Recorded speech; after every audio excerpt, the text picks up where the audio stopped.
నీ అమూల్యమైన నీ జ్ఞానమును బోధనునైనా నీ పిల్లలతో మరి బోధించటానికి వారికి నీ సత్యవాక్యములు వారిని నడిపించటానికి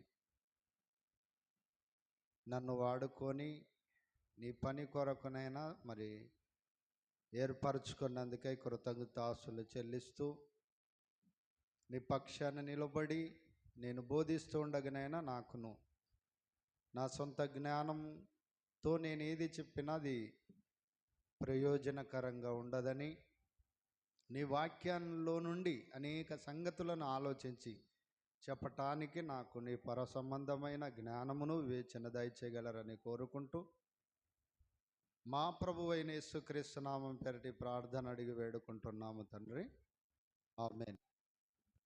మంచి ప్రియమైనటువంటి దేవుని వారలారా, దేవుని వాక్యము నుండి యొక్క ఆదివారపు ఆరాధన సందర్భంగా ప్రియులరా, దేవుని వాక్యము నుండి చెప్పబడేటటువంటి అంశ భాగం ఏంటో తెలుసా? పాతాళపు భయము లేని జనులు. పాతాళపు భయము లేని జనులు అనేటటువంటి యొక్క అంశాన్ని దేవుని వాక్యమును రాసుకోండి మీరు. పాతాళపు భయము లేని జనులు, పాతాళ భయము లేని జనులు. గమనించినట్టయితే ప్రియులరా, మనుషులకు దేవుడు ఏమనుకున్నాడంటే, మనుషులకు ఎలాంటి భయం ఉండాలని అనుకున్నాడంటే దేవుడు మొదట దేవుని మీద భయం ఉండాలి మనిషికి. ఎవరి మీద ఉండాలి? దేవుడంటే భయపడాలి. అలా దేవుడంటే భయము లేకపోయినా, లేక ఇంట్లో ఒక తండ్రి అన్నా తల్లి అన్నా పిల్లలకి ఏముండాలి? భయం ఉంటేనే క్రమం వస్తుంది. అర్థమవుతుందా? ఒక చదువు నేర్పుతున్నటువంటి పిల్లలకైనా టీచర్ భయము, ఉపాధ్యాయుని భయము ఉంటేనే ఏమొస్తుందమ్మా? చదువు వస్తుంది. చదువుకుంటారు, క్రమం ఏర్పరచుకుంటారు. ఇంట్లో తల్లిదండ్రుల భయం ఉంటేనే పిల్లలు సరిచేయబడతారు, మంచిగా ప్రవర్తనను దిద్దుకుంటారు అనేది ఎంత ముఖ్యమో ప్రియులరా, సమాజములో కూడా దేవుని భయం ఉండాలి. దేవుని భయము ఉండాలి. భయం అనేది చాలా ఇంపార్టెంట్. భయం అనేది ఇంపార్టెంట్. భయము లేకపోతే ప్రియులారా, మనిషికి భయము లేకపోతే భయంకరమైనటువంటి వారిగా మారిపోతారు. చట్టాల భయం, తల్లిదండ్రుల భయం, టీచర్ల భయం, ఈరోజు అన్నదమ్ముళ్ళ భయం, అక్క చెల్లెళ్ళ భయం. భయం అనేది ప్రతి చోట పట్టి పీడిస్తున్నప్పుడు ప్రియులరా, ఒకే ఒక్కరి దగ్గర భయము లేకుండా అయిపోయింది మనిషికి. అది ఎవరి దగ్గర తెలుసా? దేవుని దగ్గర. దేవుని నమ్మే విషయంలో, దేవుని యందు నడుచుకునే విషయంలో మనిషికి భయం అనేది లేదు. దేవుని భయము లేదు. అందుకే మనుషులు భయము విడిచి విపరీతముగా ప్రవర్తించువారిగా మారిపోయారు. దేవుడు భయము లేకపోతే, దేవుడంటే భయము లేకపోతే, దేవుని ఎలాంటి వాడో ఆయన మీద కనీసం అవగాహన పెంచుకోకపోతే నెక్స్ట్ స్టేజ్ ఏంటో తెలుసా? ఆయనకు భయపడకపోతే ఈ భూమి మీద అనేక మందిని దేవుడు చంపేశాడు. జలప్రలయము 40 రోజులు దేవుడు భూమి మీద రప్పించడానికి గల కారణం ఏంటో తెలుసా? ఒకనాడు భయము లేని జనులు. దేవుడంటే భయపడకపోతే ఈ మనుషులు భూమి మీద వండడం కూడా వ్యర్థమే అనుకొని 40 రోజులు దేవుడు జలప్రలయాన్ని రప్పించాడు నశింప చేయటానికి. దేవునికి కోపం వస్తే ప్రియులరా, ఆ కోపం ఆయన దహించు అగ్ని అనుంది బైబిల్లో. దహించు అగ్ని. ఒక పెట్రోల్ దగ్గర అగ్గిపుల్ల ఎలా ఇలా రాకామని గీసామనుకో, భగ్గుమని ఎలా ఒక విస్ఫోటనం సృష్టిస్తుందో, అలాగ దేవుడు భయము కూడా, దేవుని కోపం కూడా అలాంటిదంట ప్రియులు. దహించు అగ్ని ఆయన. కనుక ప్రియులరా, అలాంటి దేవునికి భయపడని వారిని ఎందరెందరినో ఈ భూమి మీద ఒకనాడు జలప్రలయాల్లో కానివ్వండి, సొదొగొమొర్రా పట్టణాల్లో ఉన్నటువంటి ప్రజలను కానివ్వండి, ఇంకా అనేక మంది అనేక సందర్భాల్లో అనేక పరిస్థితుల్లో ప్రియులరా దేవుడు చంపేశాడు. మనిషిని చంపేశాడు. ఓసి చావటమే కదా, ఎప్పుడైనా చచ్చేదే కదా అంటుంటాడు మనిషి. చావటమే కదా, ఎప్పుడైనా చస్తాం కదా. మరణం అనేది తథ్యం. అందరికీ మరణం అనేటువంటిది ఎప్పుడైనా రావాల్సిందే, చచ్చిపోవాల్సిందే అని మానవుడు చెలక పలుకులు పలుకుతూ ఉంటారు. అయితే ప్రియులరా, పాతాళము మనిషి దేనికి భయపడాలో తెలుసా? ఎలాంటి దానికి భయపడాలో తెలుసా? దేవునికి భయపడాలి. 2, పాతాళం అంటే భయం ఉండాలి. రెండిటికి భయం ఉందంటే మనిషి సరిగా భూమి మీద తప్పుదిద్దుకొని బ్రతుకుతాడు. దేవుని భయం ఉండాలి, తర్వాత పాతాళ భయము కూడా ఉండాలి. దేవునికి భయపడకపోతే నెక్స్ట్ వచ్చేటటువంటి ప్రమాదమే పాతాళం. దేవునికి భయపడకపోతే నెక్స్ట్ వచ్చే ప్రమాదమే పాతాళం. కనుక పాతాళం అంటే ఏంటో తెలుసా? పాతాళం అంటే ఏంటో తెలుసా? పాతాళం అంటే ప్రియులరా, పాతాళం అంటే ఏంటో తెలుసా ప్రియులరా? కొన్ని కోట్ల లక్షల సంవత్సరాల కారాగార, యావదు కారాగార శిక్షగా విధింపబడే శిక్ష అది.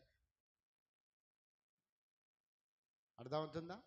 పాతాళం అని ఎందుకు అంటున్నానంటే ప్రియులరా,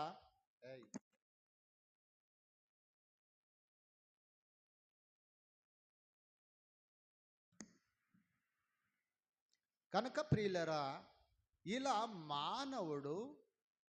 మానవులకందరికీ కూడా దేవుడు తనకు భయపడని వారిని చంపేస్తే చచ్చిపోయిన వారందరూ కూడా ఎక్కడికి వెళ్ళిపోతారు? ఏ భయం ఉండాలి? ఈ చావు నీకు భయం లేకపోయినా శరీర సంబంధమైన మరణం, ఈ చావు నీకు నాకు భయం లేకపోయినా మరొక నెక్స్ట్ స్టేజీ, నెక్స్ట్ వచ్చేటటువంటి ప్రమాదం ఏంటో తెలుసా? పాతాళ శిక్ష, పాతాళ నరక యాతన. అందుకే ఆ శిక్ష, పాతాళం అంటే ఎంతమంది భయపడుతున్నారు, పాతాళ శిక్ష అంటే ఎంతమంది భయపడుతున్నారని మనం ఆలోచన చేయగలిగితే ప్రియులరా, పాతాళ భయము లేని జనులు, పాతాళ భయము లేని జనులు. పాతాళం అంటే భయమే లేదు ఎవరికి. ఏదో మానవుడు ఎలా ఉన్నాడంటే చాలా చులకనతో ఉన్నాడు. పాతాళ భయం అంటే దేవునికి భయపడని వారిని భౌతికంగా దేవుడి భూమి మీద లేకుండా చేసినప్పుడు కూడా 2 నెక్స్ట్ ప్రమాదమే పాతాళ శిక్ష, భయం. దాని గురించిన భయం ఎంతమందికి ఉంది? ఆ శిక్ష గురించినటువంటి భయం ఎంతమందికి ఉంది? మనం ఆలోచన, మీకు కూడా భయం ఉండాలి. నేను ఎవరికో చెప్పటం లేదు, వింటున్న మీకుండాలి, చెబుతున్న నాకుండాలి. ఈ యొక్క ఆడియో వీడియో చూస్తున్న వినుచున్న ప్రతి వారికి కూడా భయము రావాలి ప్రియులారా, భయం రావాలి. భయము లేకపోతే భయం ఏంటో నీకు దేవుడు చూపిస్తాడు. నువ్వు భయపడవు కదా. భయపడకపోతే నిన్ను ఎలా భయపెట్టుకోవాలనో, ఎలా భయపెట్టి నిన్ను శిక్షలో శిక్షింప చేయాలనో దేవునికి తెలుసు ప్రియులరా, దేవునికి తెలుసు.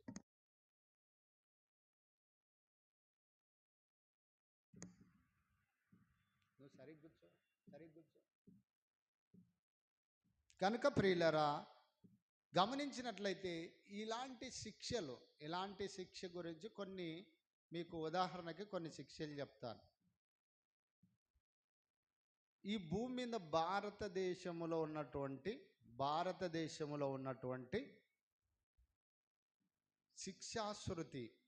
శిక్షాశృతిలో భాగంగా యావత్ కారాగార శిక్ష అనేది ఒకటి మనకు ఉంది. న్యాయమూర్తులు ఆయా సందర్భాల్లో కోర్టులలో యావత్ కారాగార శిక్ష, కారాగార శిక్ష అంటే ఈ శిక్ష పడిందంటే ప్రియులరా, ఇది మామూలు శిక్ష కాదు. సుమారుగా ఈ శిక్ష 14 సంవత్సరాల నుండి 25 సంవత్సరాల నుండి అవసరమైతే 130 సంవత్సరాలు ఆ మనిషి బ్రతకంతా కూడా యావత్ కారాగార శిక్షగా వీళ్ళు ఏం చేస్తారంటే తీర్పులు ఇస్తారు. జడ్జిమెంట్ ఎలా ఇస్తారు? యావత్ కారాగార శిక్ష అన్నటువంటి శిక్షను సుమారుగా 14 సంవత్సరాల నుండి అంతకు మించి మనిషి చచ్చిపోయి జైల్లోనే చచ్చిపోయేటట్టు 25 సంవత్సరాలు ఇవ్వచ్చు, 14 సంవత్సరాలు ఇవ్వచ్చు, లేకపోతే 130 సంవత్సరాలు కూడా కొందరికి మనం చరిత్రను చూసినప్పుడు ఆ శిక్ష అమల్లో ఉన్నట్టుగా మనం చూడగలుగుతున్నాం. ఆ వ్యక్తి ఒకవేళ మంచి ప్రవర్తన మార్పు చెంది జైల్లో ఒకవేళ మారితే 14 సంవత్సరాల తర్వాత ఇస్తారు, లేకపోతే 25 సంవత్సరాల తర్వాత ఇస్తారు. ఆడికి లేకపోతే వాడు మనిషి అలానే అబ్జర్వేషన్, మళ్ళీ జైలు అధికారులు ఆ యొక్క శిక్షను అమలులో ఉంటున్న ఖైదీ విషయంలో అబ్జర్వేషన్లో ఉంటారు. సెంటర్ జైల్లో కానివ్వండి, సబ్ జైల్లో కానివ్వండి, వారి మీద అబ్జర్వేషన్ ఉంటుంది. ఎప్పుడు ఎలా ఉంటున్నాడు, ఎప్పుడు ఎలా ప్రవర్తిస్తున్నాడు, మాటలు ఎలా మాట్లాడుతున్నాడు, ముందు ఏం మాట్లాడు, తర్వాత ఏం మాట్లాడు, కప్పిపెట్టడానికి ఏం మాట్లాడు, ఇవన్నీ కూడా ప్రియులరా మొత్తం ఆలోచన చేసి ఒక వ్యక్తికి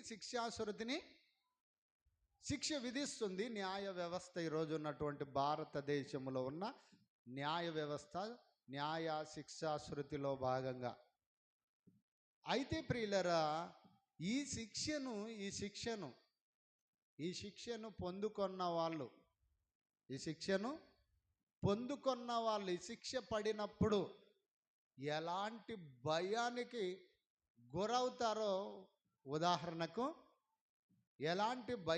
గురవుతారో ఉదాహరణను మనం చూద్దాం. ఒక్క వీడియో మనం చూద్దాం. అలా శిక్ష పడిన వారి రోదన, వారి ఎలా భయపడుతున్నారో శిక్షకు చూద్దాం.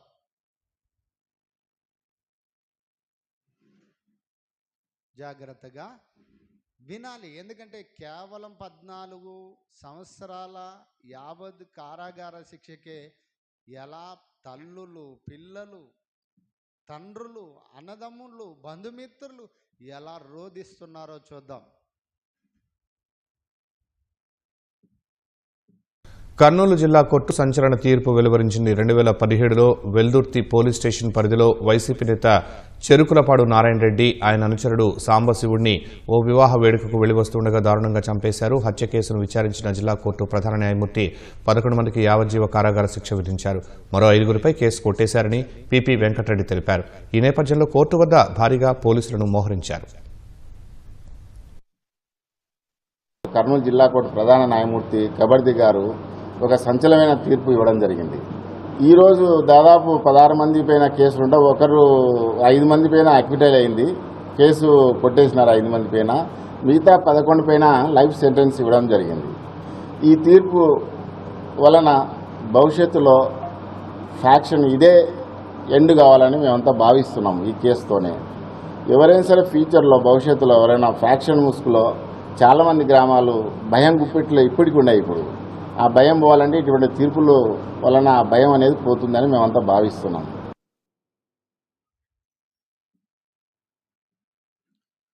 గమనించినట్టయితే ప్రియులరా, చూసాం కదా, జీవిత కారాగార శిక్షను విధించారు ఒక 11 మందికి జిల్లా కోర్టు జడ్జి. ఇది విధించినప్పుడు ప్రియులరా, ఇది విధించినప్పుడు 11 మంది ఖైదీలలో 11 మంది కుటుంబాలకు చెందిన వారందరూ కూడా, మరొక వీడియో ఉంది కానీ అది చూడటానికి మరి ఇప్పుడు టైం లేదు గనక ప్రియులరా, వాళ్ళు మరి రోదన, వారి యొక్క ఆక్రోశం, వారి బాధ, మరి దుఃఖము, కన్నీళ్ళు మనం చూడగలిగితే ప్రియులరా, చిన్న పిల్లలు, వారికి ఉన్న చిన్న పిల్లలు కూడా ఏడుస్తూ ఉన్నారు.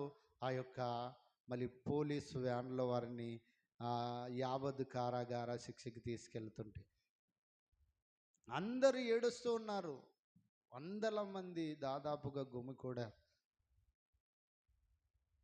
కనుక ప్రియులరా, అంటే నేను ఏం చెప్పాలనుకుంటున్నానంటే ప్రియులరా, ఒక చిన్నపాటు 14 సంవత్సరాల యావద్ కారాగార శిక్షకు మా కుటుంబాలకు దూరంగా, మాకు ఇంక ఇన్ని సంవత్సరాల వరకు మాతో ఉండడు కదా, మాతో ఈ వ్యక్తి ఉండరు కదా, మాకి వీళ్ళకి సంబంధాలు లేని ఒక భయంకరమైన శిక్షాశృతికి వెళుతున్నారు కదా అన్నటువంటి ఒక బాధను వ్యక్తపరుచుకుంటూ ప్రియులరా అలా భయపడుతుంటే, ఆ శిక్షకు ఒక చిన్నపాటి శిక్ష, అది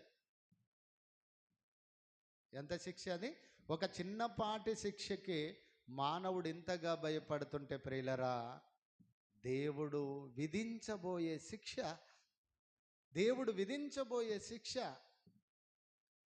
లక్షల కోట్ల సంవత్సరాలు మానవునికి విధించబోయే శిక్ష, నిరంతరాయంగా అగ్ని ఆరక, పురుగు చావక, నిరంతరంగా ప్రియులరా కేకలు వేస్తూ, రోదిస్తూ, ఆత్మనాదాలు చేస్తూ, కేకలు వేస్తూ నాదాలు, రక్షించు రక్షించు రక్షించు. ఒకనాడు ధనవంతుడైన లాజరు పరిస్థితి మనం ధనవంతుడైన లాజరు, ధనవంతుని కాలంలో మనం చూస్తాం, ధనవంతుడు చనిపోయి పాతాళములో బాధపడుతుండెను, కేకలు వేస్తుండెను అబ్రహాముని వేడుకొనటానికి. కనుక ప్రియులరా, అలాంటి శిక్ష, అలాంటి పాతాళం ఎలా ఉందో తెలుసా? దేవుని మాట వినకపోతే మనిషి. సామెతల గ్రంథం బైబుల్ తీయాలి, అందరూ కూడా బైబుల్ తీసి సామెతల గ్రంథం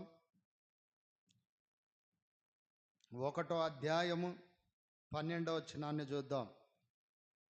పాతాళం ఎలా ఉందో, పాతాళం ఎలా కనిపెట్టుకొని ఉందో, సామెతల గ్రంథం 1వ అధ్యాయం 12వ వచనం, 1వ అధ్యాయం 12వ వచనం. పాతాళము మనుషులను మింగివేయినట్లు వారిని జీవముతోనే మింగివేయుదుము. పాతాళం ఎలా ఉంటుందంట? మనుషులను నోరు తెరుచుకొని ఉందంట పాతాళం. మనం ఈ భూమి మీద పాపాలు చేస్తూ, అన్యాయాలు చేస్తూ, అక్రమాలు చేస్తూ, దోపిడీలు చేస్తూ, నేరఘోరాలు చేస్తూ, అనేకమైన పాపాలకు నిలయాలుగా మానవుడు మారిపోయినటువంటి మనిషిని, ఒక దిక్కు ఆత్మలు, చనిపోయిన ఆత్మలు దేవునికి మొరపెడుతుంటే, ఒక దిక్కు పాతాళము అపరిమితముగా తన నోరు తెరిచిందంట, నోరు తెరుచుకున్నదంట. వీడు ఎప్పుడు పోతాడు, ఈమె ఎప్పుడు పోతుంది, ఎప్పుడు గుటుక్కున నోట్లు వేసుకుందామని. ఇలా ప్రియులరా, పాతాళము మనుషులను మింగివేయిన కొండ సిలువ మనిషిని మింగిన దానికన్నా కొన్ని లక్షల రెట్లు ప్రియులరా పాతాళము మనుషులను మింగటానికి తన నోరు తెరుచుకొని ఉందంట. నోరు తెరుచుకున్నటువంటి ఈ పాతాళం ఎందుకు నోరు తెరుచుకుంది? చెప్పాను కదా నీకు, మొదట నువ్వు దేవునికి భయపడకపోతేనే ఈ భూమి మీద భౌతికమైన శరీర మరణాన్ని దేవుడు రప్పిస్తే రెండో ప్రమాద హెచ్చరిక, రెండో ప్రమాదమే అత్యధికమైన ప్రమాదం. అది పాతాళ శిక్షాశ్రుతి. పాతాళ శిక్షాశ్రుతి. అందుకే ఆ మాట మాట్లాడుతున్నాడు. పాతాళము మనుషులను మింగివేయినట్లు వారిని జీవముతోనే మింగివేయుదుము. సమాధిలోనికి దిగువారు మింగబడినట్టు వారు పూర్ణ బలముతో నుండగా మనము వారిని మింగివేయుదుమని రమ్మని వారు చెప్పుకున్నప్పుడు ఒప్పుకోము. కనుక ప్రియులర, పాతాళం అనేది నోరు తెరుచుకొనుంది. పాతాళం అనేది దేవుడు విధించబోయే యావత్ కారాగార శిక్ష కాదు, జీవిత యావత్ కారాగార శిక్ష అంటే జీవిత ఖైదీగా మనం చూస్తాం. అంటే ఆ వ్యక్తి మారితే 14 సంవత్సరాలకి, లేకపోతే 20-25 సంవత్సరాలు, ఆడికి మారకపోతే జీవితం అంతా కూడా అక్కడనే చచ్చిపోయిన తర్వాత బాడీని ఇస్తారు బయటికి, కణం చేసుకోండి. అలాగనే ప్రియులరా, ఇలాంటి మరణాన్ని, ఇలాంటి ఒక భయంకరమైన శిక్షకి, ఇంతకన్నా భయంకరమైన శిక్ష పాతాళ శిక్ష. అందుకే చూడండి, అందుకే ఏమంటున్నాడు యోబు గ్రంథం 11వ అధ్యాయం, యోబు గ్రంథము 11వ అధ్యాయము. మనిషి దీన్ని ఊహించటానికి కూడా అంతుపట్టదు. ఇంతకీ ఎలా ఉంటుంది శిక్ష? యోబు గ్రంథం 11వ అధ్యాయము 6వ వచనాన్ని చూద్దాం.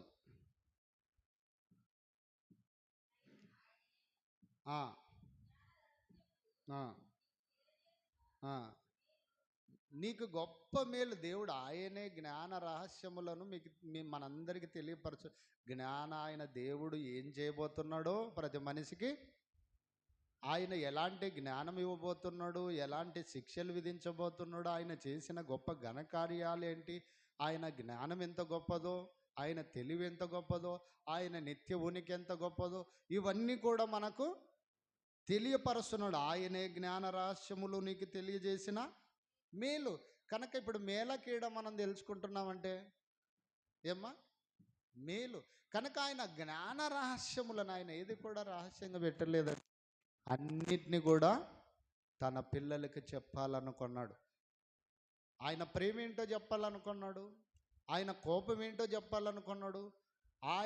ఆయనకు కోపం వచ్చిన తర్వాత, ఆయన చంపేసిన తర్వాత వారికి నరకం అన్నటువంటి పాతాళ శిక్షాశ్రుతి ఎలాంటి భయంకరమైనదో అది కూడా మనందరికీ చెప్పాలనుకున్నాడు. కనుక ఇలా చెప్పినప్పుడు ఆయన జ్ఞానరహస్యములు నీకు తెలియజేసిన ఎడల మేలు కదా, మనకు మేలే దేవుడు చేస్తున్నాడు. ఆయన వాక్యం ఆదివారం మేలుకరమైన వాక్యాలు వినటానికి కూడా పిల్లలు కూడా కొంచెం సాతాను శోధిస్తున్నట్టుగా మనం చూడగలుగుతున్నాం. కనుక మేలు రావాలంటే మనం ఏం చేయాలి? ప్రతి ఆదివారం, ప్రతి బుధవారం, ప్రతి ప్రార్థనా కూటానికి, ప్రతి దైవ కార్యక్రమాల్లో మనం ఎలా ఉండాలి? పాల్గొనాలి.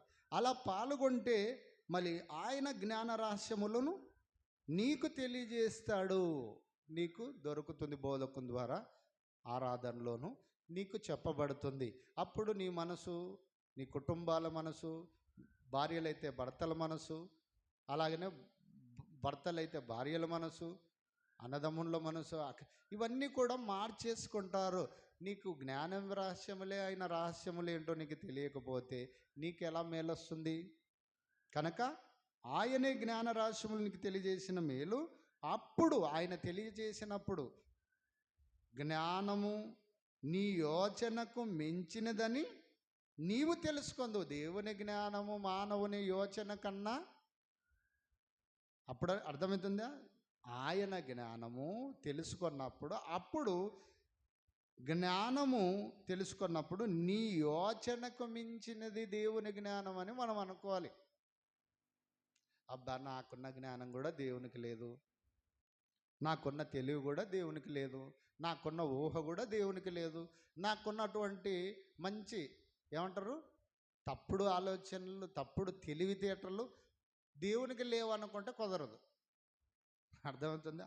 అందుకే అంటున్నాడు, నీ యోచనకు మించినదని నీవు తెలుసుకొందు, ఆయన జ్ఞాన రహస్యములు తెలిసిన్నాను నీకు. మనందరికీ మానవుని యోచనకు మించినది దేవుని జ్ఞానం, దేవుని యొక్క తెలివితేటలు. జ్ఞానం అన్నా తెలివితేటలన్నా ఒకటే. మన తెలివితేటలే గొప్ప అనుకుంటున్నాము.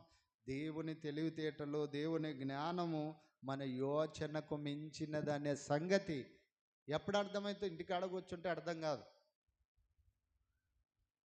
లేదా ఏదో అప్పుడప్పుడు వినడం కాదు.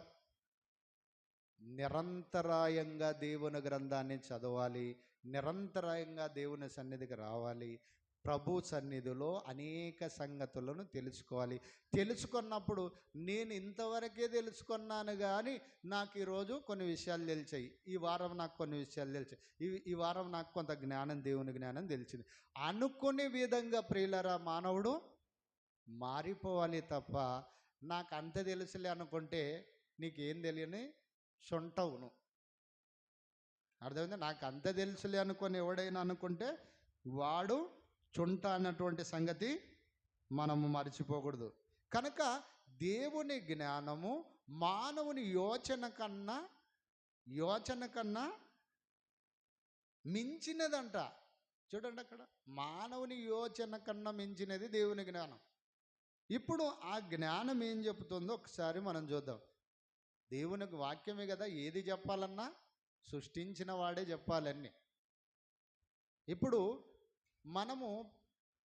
మనము అడిగితే రాలేదు ఈ జన్మ, మనం అడిగితే లేదు దేవుడు సృష్టి, మనం అడుగుతే లేదు తల్లిదండ్రులను, మనం అడుగుతే ఇవ్వలేదు మనకు సమస్త సుఖభోగములను, ధన సంపదలు. మనం అడగకపోయినా దేవుడిచ్చాడు. మన ప్రాణము, మన ఆరోగ్యము, సమస్తం కూడా దేవుడిచ్చినటివే. అయితే ప్రియులరా, అలాంటి సందర్భములో ఇప్పుడు దేవుని జ్ఞానము ఏం చెబుతుందో, ఇలాంటి పాతాళ భయము గురించి ఏం చెప్తుందో ఒక్కసారి చూద్దాం. మార్కు సువార్త, కొత్త నిబంధనలోని మార్కు సువార్త 5వ అధ్యాయము 12వ వచనాన్ని చూడండి ప్రియులరా. మార్కు సువార్త 5వ అధ్యాయము 12వ వచనాన్ని మనం చూడగలిగితే చూడండి. యేసు ప్రభు గెరాసీనుల దేశంలోకి వెళ్ళిపోతున్నాడు. ఇలా ఆయన సముద్ర అద్దెరిన అనగా సముద్రం మట్టమున ఆయన ఒక ప్రాంతంలో దిగి గెరాసీనుల దేశానికి వెళ్ళిపోతున్నాడు. ఆయన వెళ్ళిపోతుంటే ఇద్దరు మనుషులు దిగంబరులుగా ఆయనకు ఎదురుగా వస్తున్నారు. ఎదురుగా వస్తూ ఒక చోట ఒక్కడుంది, ఒక చోట ఇద్దరు అనుంది. అయితే ప్రియులరా, ఆయన వెళ్ళిపోతుంటే గొలుసుల చేత కట్టబడినప్పుడు కూడా గొలుసులను తెంపుతూ వీళ్ళు చాలా భయాందోళన సృష్టిస్తున్నారు ఆ గెరాసీనుల దేశంలో ఉన్న ఇద్దరు దయ్యం పట్టిన పురుషులు. దాదాపుగా ఆ ప్రాంతంలో ఎవరు కూడా వెళ్ళటానికి కూడా భయపడేటటువంటి భయాందోళన సృష్టించే పరిస్థితి ఉంది ఆ ప్రాంతంలో. అలాంటప్పుడు యేసు ప్రభుల వారి మార్గమును వెళ్ళిపోయి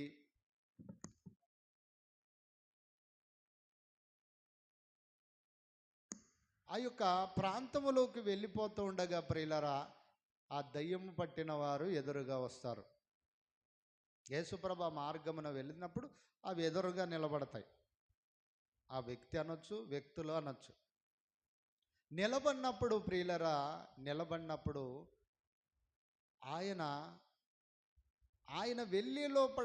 ఆయన వెళ్ళే లోపల నీ పేరేంటంటే, నా పేరు సేన అనగా 2000 దయ్యాల కన్నా ఎక్కువ పట్టినాయి ఒక మనిషిలో ఉంటాయి. 2000 రకాల అలవాట్లు, బుద్ధులు, చెడు పనులు చేసే దయ్యాలు, ఇవన్నీ కూడా ఒక్కొక్కరొకరు కొన్ని దయ్యాలు ఉంటాయి. అర్థమైందా? రకరకాల దయ్యాలు, రకరకాల ఆశ ప్రేరణలతో సృష్టించి దయ్యాలు, ప్రవర్తింపజేసే దయ్యాలు. 2000 దయ్యాలు పట్టినటువంటి ఇక సేన దయ్యం పట్టిన ఇతడు మళ్ళీ నీ పేరు ఏంటన్నప్పుడు సేన అంటాడు. సేన అన్నప్పుడు ఓకే, మరి అప్పుడు సేన అని చెప్పి ఏమంటుందో ఒకసారి చూద్దాం. ఏమంటున్నారో 11వ వచనం. అక్కడ కొండ దగ్గర పందుల మంద మేయిచుండెను. పందుల పెద్ద మంద మేయిచుందంట. అక్కడ ఆ ప్రాంతంలో పందుల పెద్ద మంద మేస్తుందంట.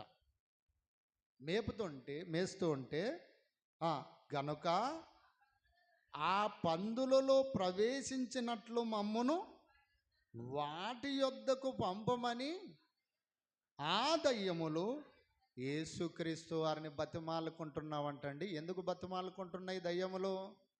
ఎన్ని దయ్యాలమ్మా?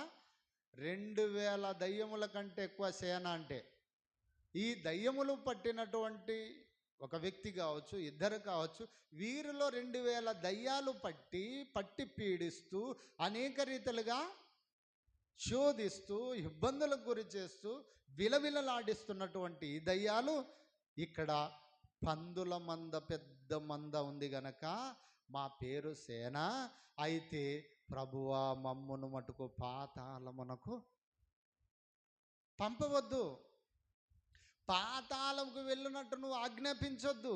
ఇదిగో ఇక్కడ పందుల మంద మేస్తున్నాయి, ఆ పందులలోకి మమ్మును వెళ్ళటానికి ఆజ్ఞాపించమని అడిగననుందా?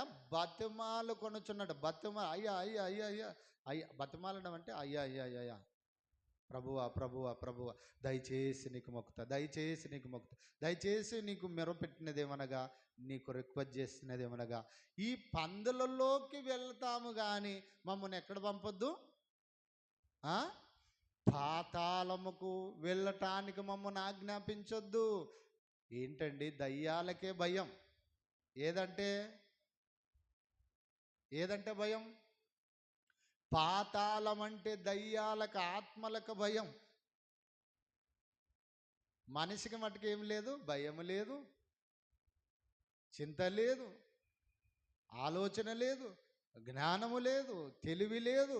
అంటే ఒక ఆత్మలే భయపడుతున్నామండి, దయ్యాలే భయపడుతున్నటువంటి లోకం అది. ఏది? పాతాళ శిక్షాశ్రుతి.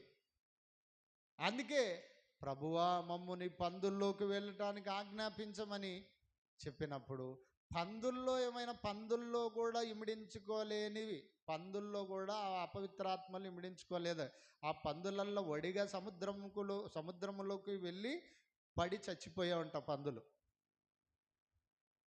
అర్థమైందా? అపవిత్రాత్మను పందులు కూడా తమ మనసులో ఉంచుకోలేవంట, ఇమిడించుకోలేవంట. కానీ మానవుడు, రక్త మాంసములు, రక్త ముద్ద కలిగిన ఈ మానవుడు దయ్యాలు, 2000 దయ్యాలను తన దేహములో ఇమిడించుకుంటున్నాడంటే, నటిస్తుంటాడు మనిషి,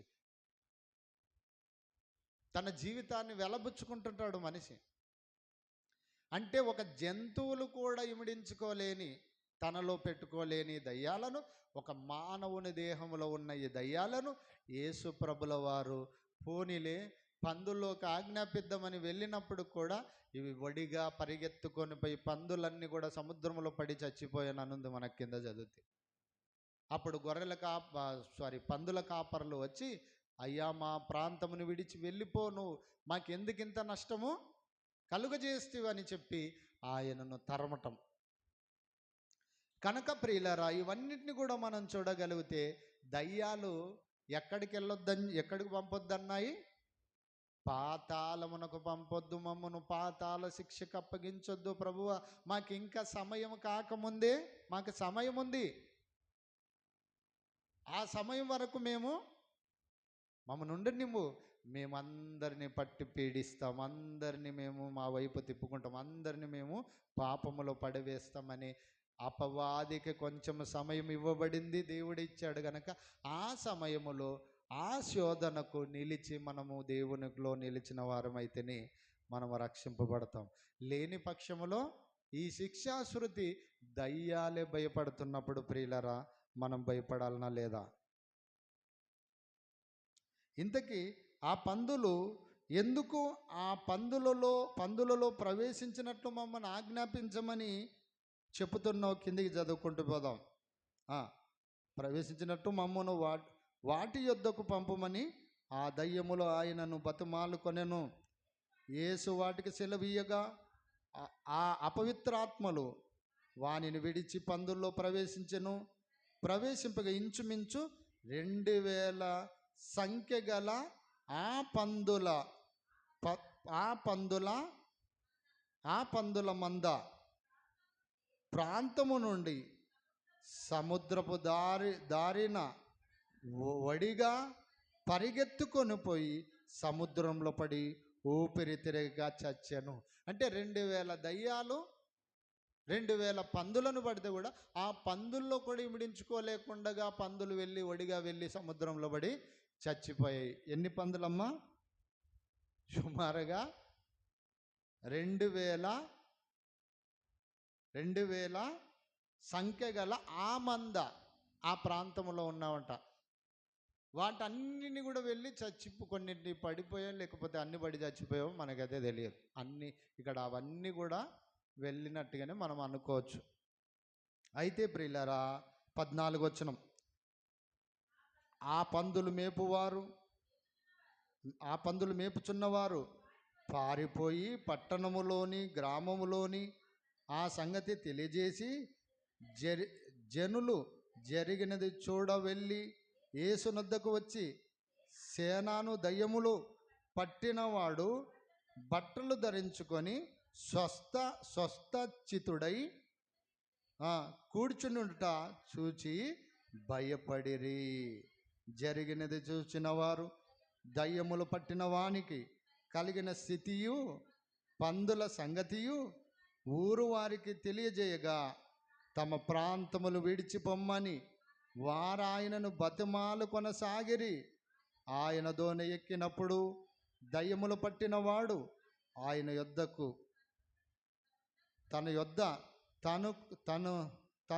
తనుండు నిమ్మని ఆయనను బతిమాలుకొనెను గాని ఆయన వానికి సెలవీయక, నీవు నీ ఇంటి వారి యొద్దకు వెళ్ళి ప్రభువు నీ యందు కనికరపడి నీకు చేసిన కార్యములన్నిటినీ వారికి తెలియజేయమని చెప్పాను.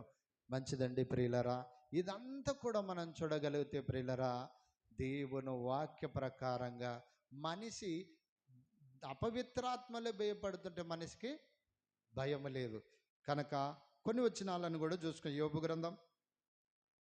యోబు గ్రంథం పాతాళం ఎలా మింగడానికి సిద్ధంగా ఉందో యోబు గ్రంథము 24వ అధ్యాయము, యోబు గ్రంథం 24వ అధ్యాయము 19వ వచనాన్ని చూద్దాం. యోబు గ్రంథం 24:19, అనావృష్టి చేతను ఉష్ణము చేతను మంచి నీళ్లు పోయినట్లు పాతాళము పాపము చేసిన వారిని పట్టుకొనును. అనావృష్టి చేతను ఉష్ణము చేతను మంచి నీళ్లు ఎగసిపోవునట్లు పాతాళము పాపము చేసిన వారిని పట్టుకొనును.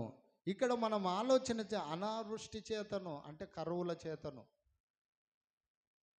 చేతను, తర్వాత ఉష్ణము చేతను, ఉష్ణోగ్రత ఎక్కువైతే కూడా మళ్ళీ మంచినీళ్ళు ఎగసిపోనట్లు అంటే ఎగిరిపోతాయి. అలా ఎగసిపోనట్లు పాతాళము పాపము చేసిన వారిని పట్టుకొనటానికి రెడీగా ఉంది అంటున్నాడు. అనావృష్టి చేతను ఉష్ణము చేతను మంచినీళ్ళు ఎగసిపోవడం అంటే మాయమైపోవటం, ఆవిరైపోవటం. ఎలాగైతే వెళ్ళిపోతుందో ఆ ఉష్ణము, ఆ యొక్క ఉష్ణము, తర్వాత అనావృష్టి వల్ల ఎలా ఉష్ణమైపోతున్నావో, ఆవిరైపోతున్నావో, అలా భూమి మీద ఉన్న మనిషిని పాతాళము, పాపము చేసిన వారిని మరి పట్టుకొనటానికి అది సిద్ధంగా ఉందంట ఒకరోజు. తర్వాత ఇంకో మాట, యోబు గ్రంథం 17వ అధ్యాయం, యోబు గ్రంథం 17వ అధ్యాయం 13వ వచనాన్ని చూద్దాం. యోబు గ్రంథం 17వ అధ్యాయము 13వ వచనం. కనుక ప్రియులరా, ఆశ ఆశ ఆశ, మనిషికి ఎన్ని ఆశలండి ఈ భూమి మీద, ఈ జీవితం కొరకు ఎన్నెన్నో ఆశలు, ఎన్నెన్నో ఆశలు, ఊహించలేనివి, కనరానివి, అంతులేనివి, అంతు చిక్కనివి మానవుని హృదయములో ఆశలు. ఆ ఆశల కొరకే మనిషి పరిగెత్తుతూ ఉంటాడు. ఊహ వచ్చిన నాటి నుండి బాల్యదేశ తల్లిదండ్రులు చూసుకుంటారు. ఊహ వచ్చిన నాటి నుండి మానవుడు పరిగెడుతూనే ఉంటాడు తన ఆశల్ని నెరవేర్చుకోవటానికి. అందుకే అక్కడ అంటున్నాడు, ఏమంటున్నాడమ్మా? నాకు ఈ భూమి మీద ఆశ ఏదైనను, ఒకవేళ నేను ఆశ కలిగి ఉన్నానా ఈ భూమి మీద, నాకు ఆశ ఏదైనను నాకుండిన ఎడల ఈ ఆశలన్నీ ఆవిరైపోయేటివి. ఈ ఆశలన్నీ ఆవిరైపోయి పాతాళము నాకు ఇల్లు అను ఆశయే నాకు ఉండాలి అన్నాడు యోబు. ఏం ఆశలు ఉన్నాయి ఆయనకు? ఇంకేముంది ఆశ? భార్య వదిలిపోయింది, పిల్లలు చచ్చిపోయారు, ఉన్న సంపద అంతా వెళ్ళిపోయింది. చివరికి భయంకరమైనటువంటి ఒక వ్యాధిగ్రస్తుడుగా బూడిదలో కూర్చొని తను విలవిల రోదిస్తూ దేవుని యందు అప్పటి స్థితిలో కూడా భయభక్తులు కోల్పోకుండా తన జీవితాన్ని కాపాడుకుంటూ బ్రతుకుతూ, నాకింకా ఏం ఆశ ఉంది? నా ఆశ ఏంటి? నా ఆశలు నెరవేరుతుందా? నా పిల్లలు ఉండాలనుకున్నాను, లేరు, దేవుడు తీసేశాడు. నా భార్య నాతో ఉండాలనుకున్నాను, కానీ దేవుడు తీసేశాడు. నా ఆస్తులు నేను నిత్యం అనుకున్నాను, అవి వెళ్ళిపోయాయి. పనివారు వెళ్ళిపోయారు, శరీరము రోగగ్రస్తమైపోయింది, నా స్నేహితులు దూరం అయిపోయారు, అందరూ దూరం అయిపోయారు. ఇంకా నాకు ఏం ఆశ ఉంది? నా ఆశ, నేను ఏదో ఆశలు అనుకున్నాను, కానీ నా ఆశ ఏది కూడా ఇక్కడ కొంతకాలం ఏదో కొంతవరకు ప్రభావితం చేయొచ్చేమో, కానీ నా ఆశ ఏది కూడా దేవుని దృష్టిలో చెల్లదు అన్నటువంటి ప్రతి వాని ఆశ, ప్రతి స్త్రీ ఆశ, ప్రతి యవన పురుషుడు ఆశ, ప్రతి వృద్ధులైన వారి ఆశ, ఈ ఆశ ఏదైనను నాకుండిన ఎడల పాతాళము నాకు ఇల్లు, అక్కడ నాకు నిత్యమైనది అది.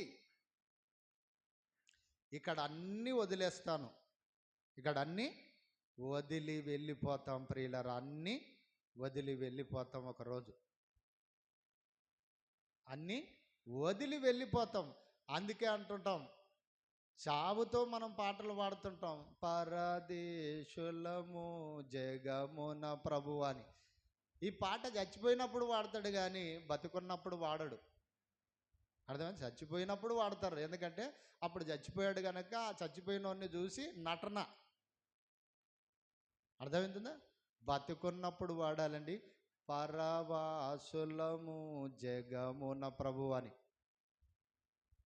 కనుక ఇక్కడ ఏది కూడా మనము సొంతం కాదు. ఏది ఎన్ని ఆశలున్నా, అదే అంటున్నాడు యోబు గారు, ఆశ నాకు ఏదైనా ఉండిన ఎడలా పాతాళమే నాకు ఇల్లు, పాతాళమే నాకు ఇల్లు. ఇక్కడ ఇల్లు సొంతం కాదు, ఇక్కడ ఆస్తులు సొంతం కాదు, ఇక్కడ పిల్లలు సొంతం కాదు, భార్య సొంతం కాదు, ఎవరు సొంతం కాదు. పాతాళమే గుండమే నాకు ఇల్లు. నేను ఏమైనా ఆశ కలిగి ఉంటే పాతాళమే నాకు శిక్ష ఉంది అంటున్నాడు. కనుక ప్రియులారా, మరొక మాటని చదువుకొని ముగించుకుందాం. ఇక యోబు గ్రంథము 21వ అధ్యాయము, యోబు గ్రంథం 21వ అధ్యాయము 13వ వచనాన్ని కూడా చదువుకుందాం.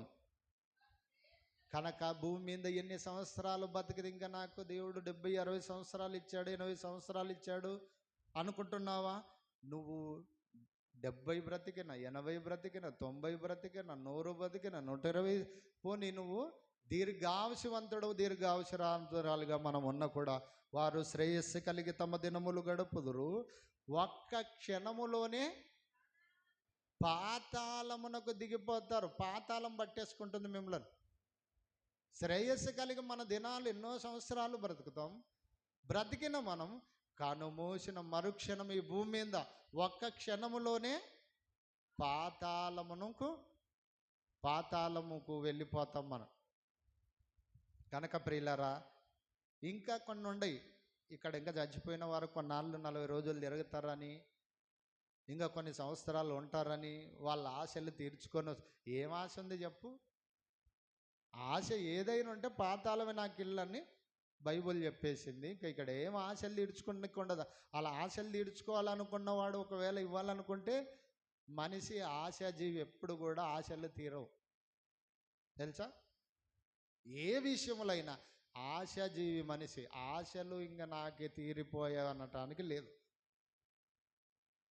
ఆశకు తృప్తి లేదు.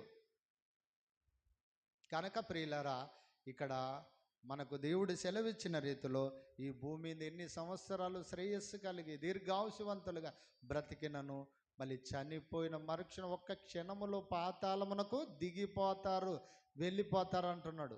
ఏంటంటే ఒక క్షణం కూడా మనిషిని పెట్టుకోదా ఇక్కడ? చచ్చిపోయిన తర్వాత ఉండదు. ఒక క్షణములోనే పాతాళానికి దేవుడు అప్పగిస్తాడు మనని. పాతాళం మన నోరు తెరుచుకొని మనను మింగేస్తుంది. మింగేసిన తర్వాత ప్రియులరా, మరొక వచనాన్ని చదువుకుందాం. మింగేసిన తర్వాత కీర్తనల గ్రంథం కొన్ని వచనాలు త్వరగా వీలైతే చదువుకుందాం. కీర్తనల గ్రంథం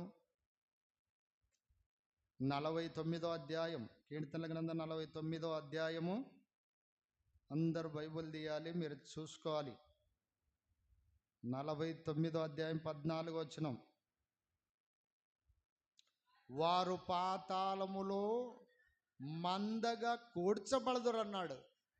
చాలమ్మా, పాతాళములో వారు మందగా కూర్చబడదురు, మరణం వారికి కాపరి. ఎవరు కాపాడతారు వాళ్ళని? మరణమే వారి కాపరి. పాతాళములో మందలుగా ప్రియులరా, కోట్ల మంది ఆదాం మొదలుకొని నేటి వరకు కొన్ని కోట్ల మంది. ఈరోజు ప్రపంచ జనాభా 800 కోట్ల పై జనాభా అయితే, ఇలా ప్రతి తరములో కొన్ని కోట్ల మంది పుడుతున్నారు, కోట్ల మంది చచ్చిపోతున్నారు. ఈ కోట్ల మనుషులు అందరూ కూడా పాతాళములో మందలుగా ప్రేతాత్మలుగా వీళ్ళు ఒకరిని ఒకరు చూసుకుంటూ, ఒకరినొకరు చూసి ఏడుస్తూ, ఒకరినొకరు చూసి రొమ్ము కొట్టుకుంటూ, ఒకరినొకరు చూస్తూ ప్రియులరా ఆత్మనాదాలు పెట్టుకుంటున్నారంట. అక్కడ ఎలా ఉన్నారంట? ఆత్మనాదాలు. కనుక ఇక్కడ కీర్తనకారుడు చెప్పిన విధంగా వారు పాతాళము మందలుగా కూర్చోబదురు, మరణం వారి కాపరియుండును. ఉదయమున యథార్థవంతులు వాళ్ళు నీళ్ళుదురు, వారు స్వరూపములు నివాసము లేని పాతాళములు క్షయమైపోతాయి. పాతాళము క్షయమైపోతాయి. క్షయం అంటే అక్కడనే అంతరించిపోతాయి. ఒక మనిషి 50 కారాగార శిక్ష వేస్తే తన ప్రాణం అంతా కూడా క్షయమైపోతుందా చెరసాలలోనే. అలాగనే చనిపోయిన వారు పాపము చేసి దేవుణ్ణి మరిచి చనిపోయిన వారందరినీ కూడా ఇక్కడ మందలుగా ఉంటూ ప్రియులరా వీళ్ళందరూ కూడా పాతాళములో మరి క్షయమైపోవును అన్నాడు. పోతారు. ఇక్కడనే వీళ్ళ జీవితం ఇంకా అంతరించిపోతుంది. ఇంకా వీరి ఆశలు ఇంకా అక్కడికి వెళ్ళిపోతారు. అందుకే అంటాడు ప్రసంగి గ్రంథంలో అంటాడు, ప్రసంగి గ్రంథము 10 మనము 9 ఆ భాగాలను మనం ఆశ అక్కడ ఏమంటాడంటే, నీకు చేతికి వచ్చిన ఏ పనైనను భూమి మీదనే చెయ్యి, నీ శక్తి లోపము లేకుండా. నీవు పో పాతాళమందు ఉపాయమైనను, తెలివైనను, జ్ఞానమైనను, వివేచనైనను అక్కడ ఉండదు. ఎందుకంటే అక్కడ నువ్వు క్షయమైపోతావు. అక్కడ నీకు నిరంతరాయంగా అగ్ని ఆరకు, పురుగు చావని నిరంతర శిక్షాశృతి అది. కనుక ప్రియులరా, దేవుణ్ణి మరిచి ఇలా మనం చూసి చాలా వచనాలు ఉన్నాయి. కానీ ప్రియులరా, ఎవరెవరికి వస్తుంది పాతాళం అనేది కూడా నేను చెప్తాను. పాతాళ శిక్ష ఎవరెవరికి వస్తుంది అనేది కూడా. కనుక ప్రియులరా, మనము దేవుని యందు భయభక్తులు కలిగి ఇలాంటి శిక్షకు లోను కాకూడదు అనేటువంటి ఉద్దేశంతో యేసుక్రీస్తు వారి భూమి మీదకి రెండోసారి రావటానికి కూడా వెయిటింగ్ చేస్తున్నాడు. ఇంకా వెయిట్ చేస్తున్నాడు. పేతురు పత్రిక 2 పేతురు 3లో మనం చదువుకుంటూ పోతే ఆయన ఇంకా మన విషయములో దీర్ఘశాంతము గలవాడిగా వేచి చూస్తున్నాడంట. అలాంటి శిక్షకు వాళ్ళు గురి కాకుండాన్నట్లు అందరూ మారు మనసు పొందవాలని, ప్రభుని తెలుసుకోవాలని, తండ్రిని తెలుసుకోవాలని, దేవుణ్ణి తెలుసుకోవాలని. కనుక ప్రియులారా, అలాంటి వారిగా మనం ఉండాలన్నటువంటిది తెలియపరచు. అలా ఉండటానికి మీకు కొన్ని విషయాలను, ఇంకా కొన్ని విషయాలు మాత్రమే చెప్పాను. ఇంకా చాలా విషయాలు ఉన్నాయి, ఎవరెవరు వెళ్తారో పాతాళానికి అనేది. కనుక ప్రియులారా, ఇట్టి వాక్యం ద్వారా మీ యొక్క ఆత్మలను, మీ యొక్క సర్వ శరీరములను మరి దేవునికి భయపడుతూ, పాతాళ శిక్షాశృతికి భయపడుతూ ఈ భూమి మీద దేవుని కొరకు మంచి ఫలాలు ఫలించే వారిగా ఉండాలని దేవుని వాక్యం ద్వారా తెలియపరుచు దేవునికి మాటలు ఇంతటితో ముగిస్తున్న దేవుడి కొద్ది వాక్యం దీవించునుగాక. కొరంథీయులకు రాసిన మొదటి పత్రిక, కొరంథీయులకు